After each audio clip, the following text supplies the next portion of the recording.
My wife has a twin sister. They aren't identical twins, just fraternal, but they still look very much alike. If you didn't know them well, you could easily mistake one for the other from a distance. Carrie and I have been married for 6 years. Her sister, Amber, just got married about 6 months ago to a guy named Steve. He seemed like a nice enough guy at first. A little aloof, maybe, but nice enough. The more I've been around him, though, the clearer it has become to me that he's not the type of guy I'd choose to hang out with. Since my wife and her sister are close, though, and since we all live in the same little Colorado town, I don't really have a choice. We seem to see each other regularly. It sounds like I'm getting ready to complain, but I'm not. There are definitely worse things than having to hang out with Amber and Steve. I've always enjoyed Amber's company. She's a lot like Carrie, after all. And Steve isn't unpleasant, necessarily, just a little peculiar. Still, I was disappointed to learn that Steve wanted to take me up to his hunting lease for the weekend. To tell the truth, I don't think it was Steve's idea. I think Carrie and Amber came up with it so the two of them could have the weekend to themselves, to go shopping or whatever else it was they wanted to do regularly. I think Carrie was also hoping Steve and I would bond better. She knew we really didn't click, and it would make our gatherings better all around if we could find a way to connect. Never mind if I didn't hunt anymore. I don't even own a gun. But there was no way I could have said no. For the sake of everyone involved, I was going to spend the weekend up in the mountains in a little rustic cabin with Steve. With Carrie's encouragement, I got my mind right, and that Friday afternoon, Steve and I headed up a mountain and into the wilderness. As usual, our conversation on the way up was stilted. When we got to the cabin, which appeared to be pretty sturdy, there be it far from civilization, Steve headed inside without really giving me any direction about where to go or what to do. So I just hung out on the front porch. He came back out a minute or so later, carrying 2 rifles, and said something about needing to make sure if they were sighted correctly. I went in to use the restroom, and when I came back out, he was sitting in a rocking chair there on the porch. I sat in another, and we had the first of what we proved to be a recurring themed conversation. He said to me, "So, did you ever date Amber before you and Carrie got together?" What an odd thought to ask out of the blue, I thought. No, I met Carrie first. I didn't meet Amber until after." He sort of grunted, staring off into the forest, and then he asked, "What about after? Did you date her after?" I never dated Amber. She's my wife's sister." He grunted again, still staring into the wilderness. Finally, he suggested that we get a move on, because it got dark in a hurry in the mountains. There was a split rail fence about 30 yards from the cabin, and there was a traditional bullseye target fastened to one of those posts. He asked me to go check that the target was secured tightly, so I did. Just as I touched the target, though, there came a booming crack from behind me, a rifle shot, and simultaneously splinters flew from one of the rails not 3 feet from where I was standing. It scared the living hell out of me, and I flinched so hard I almost fell down. I whirled around and glared back at the cabin, at Steve. He was just standing there, with one of his rifles resting on his shoulder, laughing. "What the fuck are you doing?" I screamed. "Relax," he chuckled. "Just joking. I sighted the guns last weekend." "Shooting at me isn't a joke. It's damn reckless." He sort of rolled his eyes. I apologize. I didn't mean to make you upset. Just trying to have a little fun." Being a little off was one thing. Firing a high-powered rifle in the vicinity of somebody was something entirely else. I had just about decided to demand that he take me home by the time I'd made it back to the cabin, but then I started thinking about the girls. This was going to be hard to explain, and it wasn't going to do anything for the bonding thing Carrie had hoped for.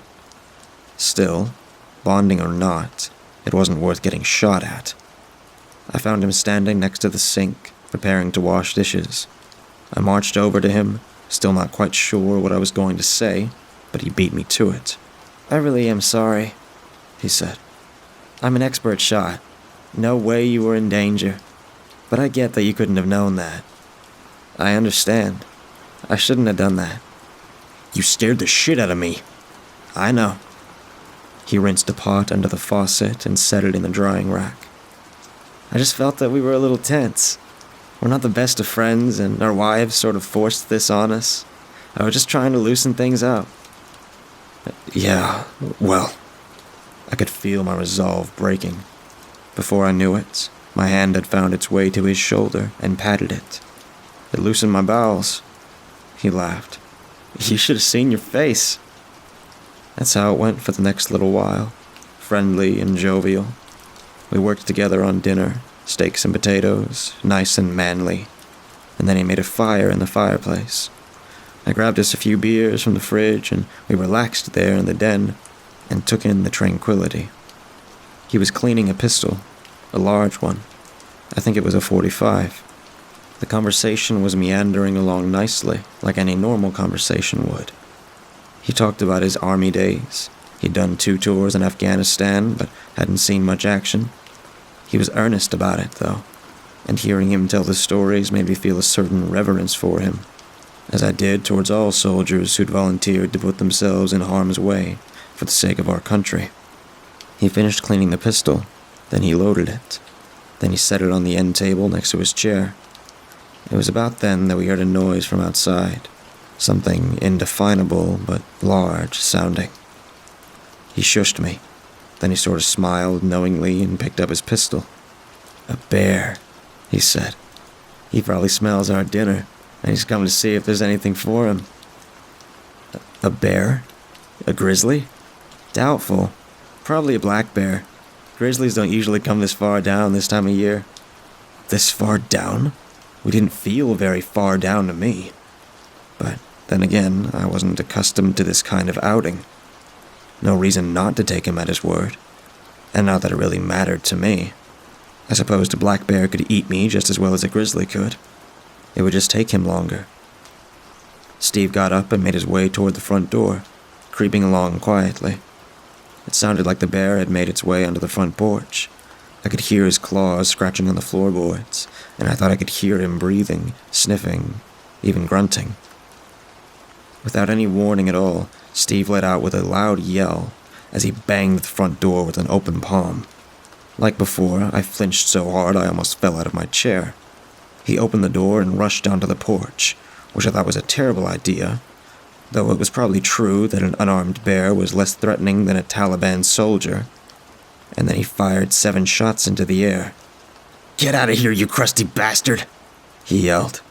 And then he came back in and closed the door. He sort of paused when he'd finally caught my eye, realizing that he'd scared me again. "Sorry, Jake. Didn't mean to frighten you." "I know." I actually felt a little ashamed. I need to grow a pair. He sort of laughed and retook his seat. "Good thing the girls aren't here. If they were, we'd probably be packing up and heading back to town." "No shit. Especially Amber. She can be pretty freaky sometimes." I could feel the mood change instantly, like the air pressure in the room had dropped. "What do you mean?" he asked. "Freaky."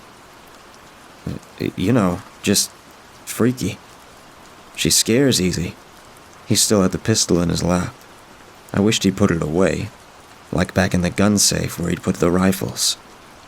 On the other hand, there was a bear out there. "What do you think she's afraid of?" he asked, all traces of mirth having left his voice. I don't think she's afraid of anything in particular. She's just who she is. She scares easy. For that matter, so does Carrie. I don't know why I singled out Amber." "Me neither." He sort of cocked his head to the side. "Are you sure y'all didn't date? You and Amber?" "Of course I'm sure. Because it seems to me like maybe y'all did." This was bizarre, and it was starting to become uncomfortable. Where was all this crap coming from, anyway? Of course, there'd been that time I'd been in the hot tub with Carrie and Amber back in the early days. We'd all been drinking and things had sort of gotten out of hand, but that hadn't lasted. After a few months, the three of us had decided that it probably wasn't a good idea for any of us to continue down that path. And besides, I'd never been with Amber back then by herself. It had always been the three of us. Well, except for a few times. Amber wouldn't have told anyone about those encounters, though. She wouldn't have wanted her sister to know. As far as that went, we had all agreed to keep our time as a threesome to ourselves.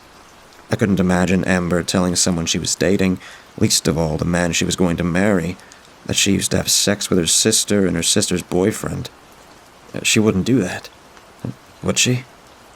She knew it would hurt Carrie if she did, and as to the four of us, it would have made it terribly uncomfortable, especially for Steve. Surely she hadn't done something so stupid. Surely he didn't know. "What are you doing with my wife, Jake?" Good Lord, that was more than just offensive, as he sat there staring at me with a pistol in his lap. It was menacing. "I don't know where this is coming from, Steve. Carrie and I love each other. Carrie and Amber love each other. Why do you think any of us would do anything to hurt the others?" He didn't say a word. He just sat there, eyes narrowed, staring at me. Finally, he sort of grunted, and then he reached to the box of 45 shells and reloaded the 2 spent chambers in the pistol's cylinder. The only sounds in the room were the occasional pop from the fire and the faint ticking of the mantel clock, which was partially hidden beneath the beard of a mounted bison head. "Well," he began as he stood, "I'm going to bed. You should probably try to get some sleep yourself. We need to head for the blind about an hour before sunup." Swear to God, getting to the blind on time was about the last thing on my mind just then.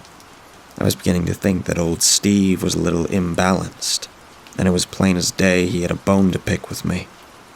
Still, I couldn't imagine he knew anything about me and Amber. It was clear he was suspected, but surely that was due to some insecurity he had about himself, or about his own relationship with her. Surely she hadn't said anything to him. Surely not. I only sat up a few more minutes, thinking about everything that had transpired over the course of the afternoon and evening, considering whether or not I demanded that he take me home in the morning, as opposed to trudging through the snowy wilderness with him to a hunting blind. By that point, I couldn't imagine staying. Given everything that he'd gone on, it would have been foolish to stay. My biggest concern as I went to bed was whether he would agree to take me back. The mattress on my little twin bed was hard and lumpy. My guess was it hadn't been changed out in decades. At any rate, it did little to help me sleep, which was going to be hard enough considering that Steve was in the next room with a loaded pistol. I'd actually had the thought that I should get one of those rifles and keep it in bed with me, just in case. But he'd locked them up, which at the time I thought a responsible thing to do. There were knives in the kitchen, but they would obviously be of little use in a gunfight. Bottom line, this was going to be a long night. At least I was warm. Sometime later, I'm not sure how long, I'd begun to drift. I wasn't fully asleep, though, and suddenly I began to recognize the feeling that I wasn't alone, that I was being watched. My eyes flew open, but it was total darkness. I lay there, still and quiet, the hairs raised on my neck, listening. And pretty soon, I heard it, breathing right next to my bed. I fumbled at my phone in a rush and finally managed to turn its light on. Sure enough, there stood Steve, right next to me, still holding the pistol. "What the fuck?" I managed, flinching away from him. "What are you doing?" He didn't answer me. He just stood there with the pistol hanging towards the floor from his right arm. It was still warm in my room, but suddenly I felt cold, like a sheet of ice had just been dragged across me from the inside. The moment was completely surreal, but in it I began to know real fear. This man was crazy. He was thinking about whether or not he should kill me, and I was completely defenseless. "What's wrong?" I asked, trying to start some sort of conversation. "Is there something wrong? Did the bear come back?" "You fucked my wife, didn't you?" That wasn't exactly the conversation I'd had in mind. At least it wasn't the one I'd hoped for.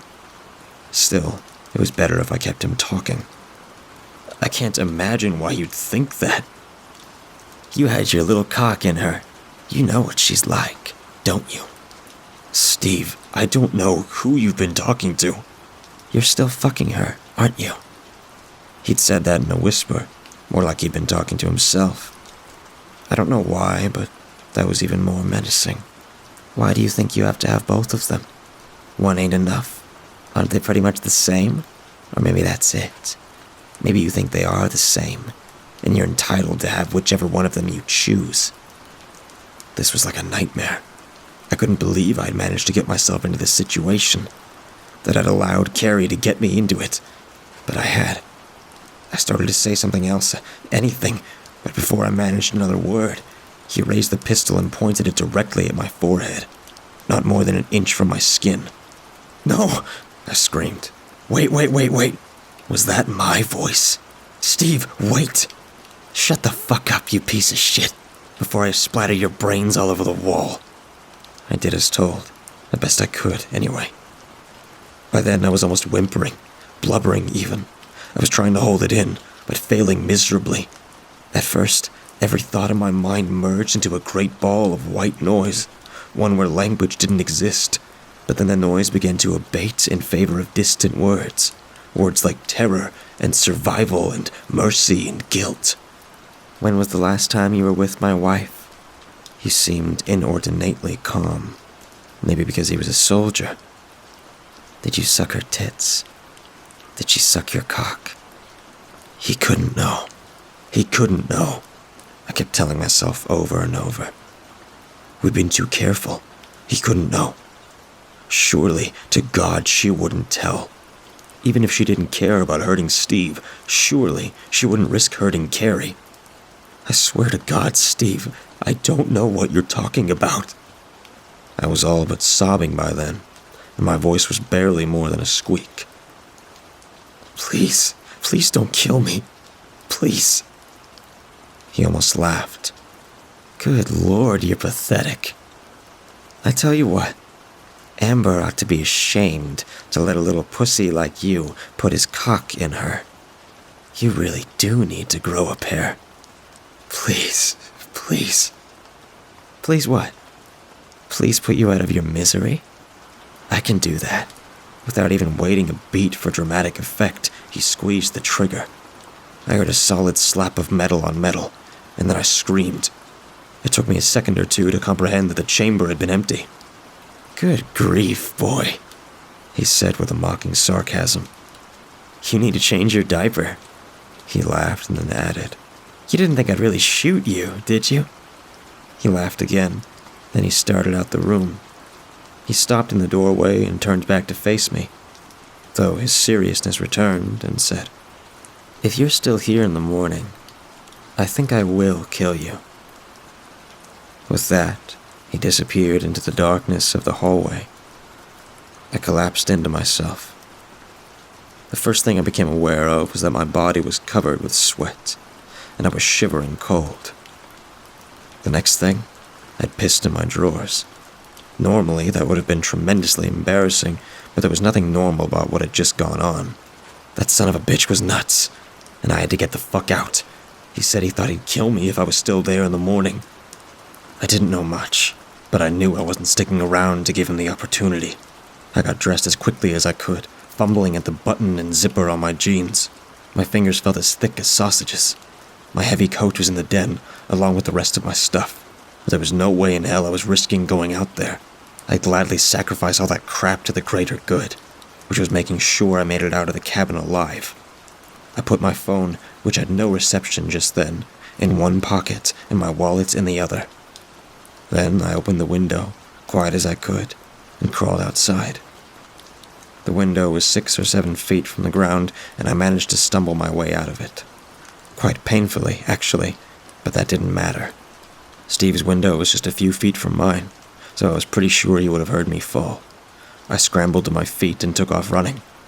I thought about heading down the road, but that would obviously make me easy to find, so I headed for the woods instead. I knew there was at least one bear in the general vicinity, but somehow that seemed less of a threat. At least there was a moon. That, coupled with the ambient light reflecting from the snow, allowed me to see well enough. I didn't stop running until I made it to the edge of the woods, and then I crouched down behind a tree and looked back toward the cabin. At first, there was nothing. No sounds, no signs of movement. But that changed pretty quickly. The front door flew open, and out came Steve, flashlight in hand and his .45 in the other. He ran off the porch, and then he stopped so he could shine his light across the area.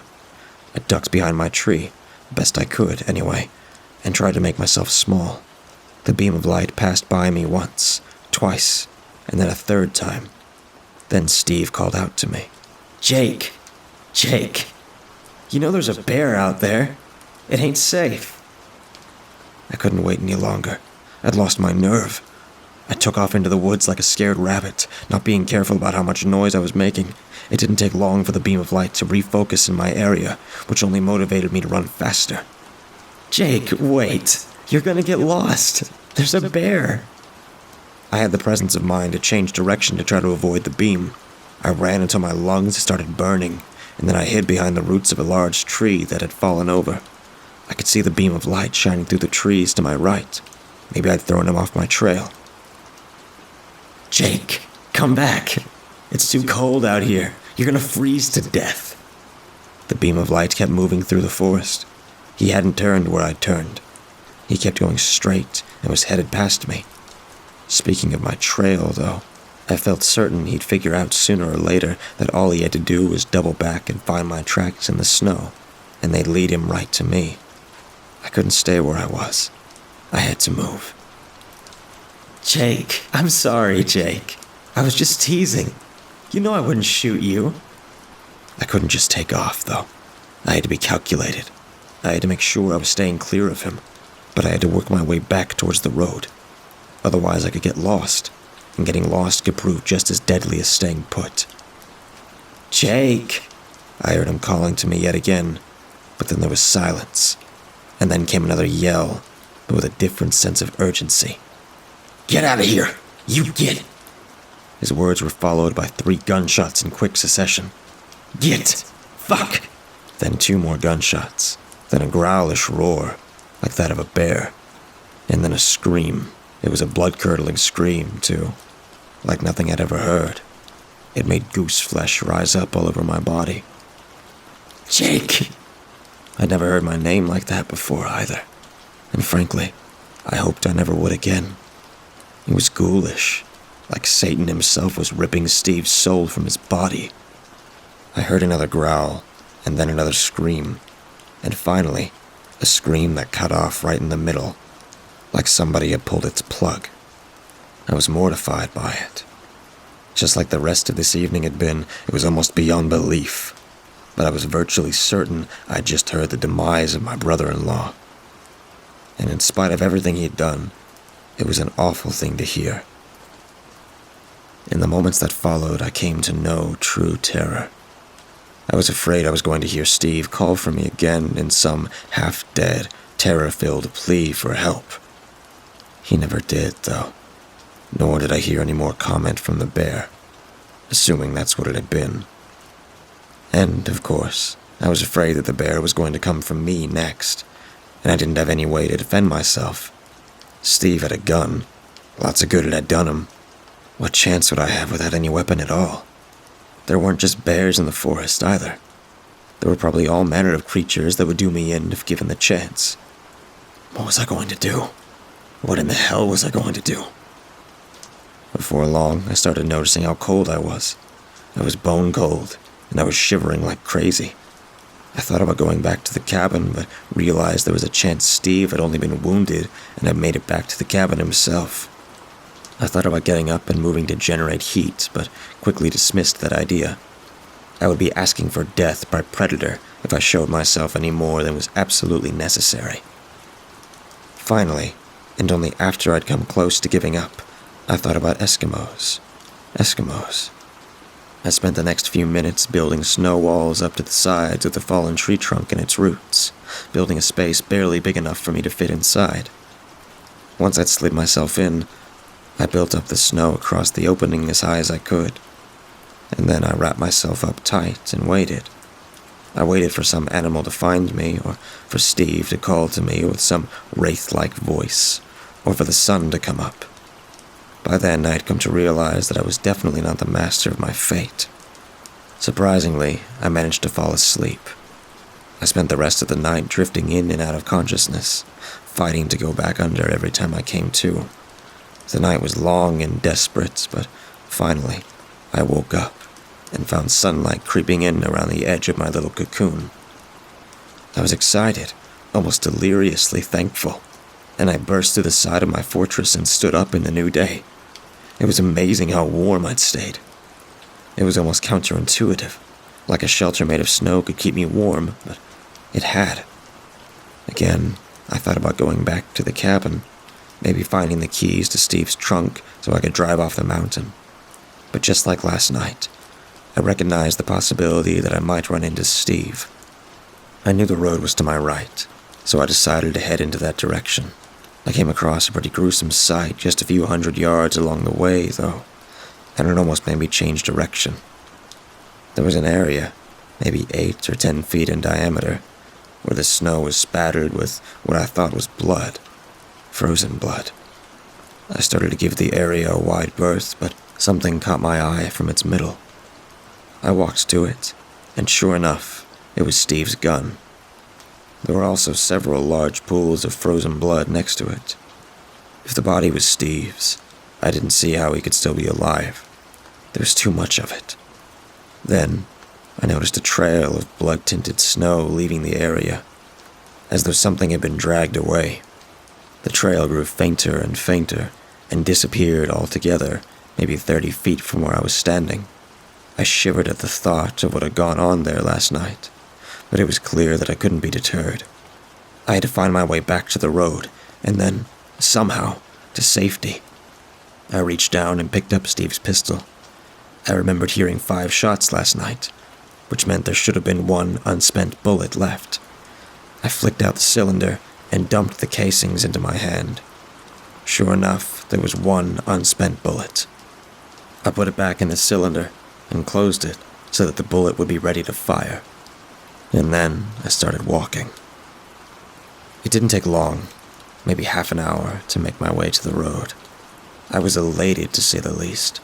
I hadn't been paying that close of attention when we'd driven up yesterday, but it seemed like it had been 4 or 5 miles at least from the last sign of humanity to the cabin.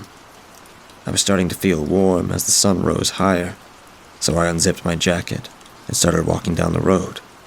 I checked my phone for service intermittently, and about an hour later, found that I finally had it.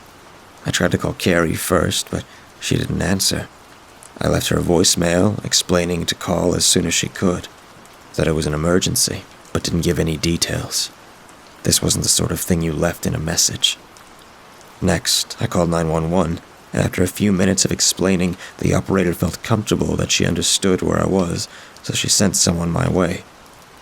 It shouldn't take long, she said. Just stay on the road so they could find me. Assuming nothing else went awry, that should be easy enough to accomplish. So I kept walking, right down the center of the road. Since the apex of the crisis appeared to be behind me, and survival seemed more certain, I began thinking about what had transpired the night before. It had all started with Amber, with Steve essentially accusing me of having an affair with his wife. And he hadn't thought it was something past, but something present. He thought I was fucking his wife currently. For the life of me, I couldn't figure out why he'd think that. He certainly hadn't heard anything from me, and I couldn't imagine a scenario that would have led Amber to tell him anything. Like I said, we'd been extremely careful, only meeting in times and places when and where we were as close to certain as possible that we wouldn't be found out. It would have almost been miraculous had either Steve or Carrie caught us, which got me to wondering. Maybe Amber had given something away. Maybe she'd gotten drunk and let something slip. Maybe she'd accidentally called him by my name when they'd been together. That was hard for me to believe, though. Given what was at stake, her sister's love, surely she wouldn't have been so reckless. Steve wasn't as close to Amber as Carrie was, nor was he as sharp as Carrie. That's when it occurred to me. What if Carrie had figured it out? She was closer to Amber than anyone. And to me, too, for that matter. What if it had been impossible for Amber to keep it from her? Or what if she confronted Amber outright and Amber hadn't been able to lie? What if Carrie knew and she'd told Steve? Was it even possible? Would my Carrie do that? Would she prime Steve and then send me up a mountain with him? Carrie knew I didn't like Steve that much, and she knew I didn't like to hunt. Yet she'd been the one who set this whole thing up. She'd been the one who encouraged me to come. Encouraged. Hell, now that I thought about it, she'd insisted that I come. No two ways about it. She'd wanted me on that mountain, and she'd stayed after me until I'd agreed to it. Would she do that? Would my wife, the woman who's supposed to love me unconditionally, actually do that to me? First I heard it, and then I saw the SUV coming towards me from the distance. Soon enough, I could see the lights on the vehicle's roof. It was my would-be rescuers. I looked down at my phone. Carrie still hadn't called me back. Why wouldn't she have called me back? I stepped in the road and watched the SUV approach, felt the weight of the pistol in my hand, and wondered what the fuck was coming next.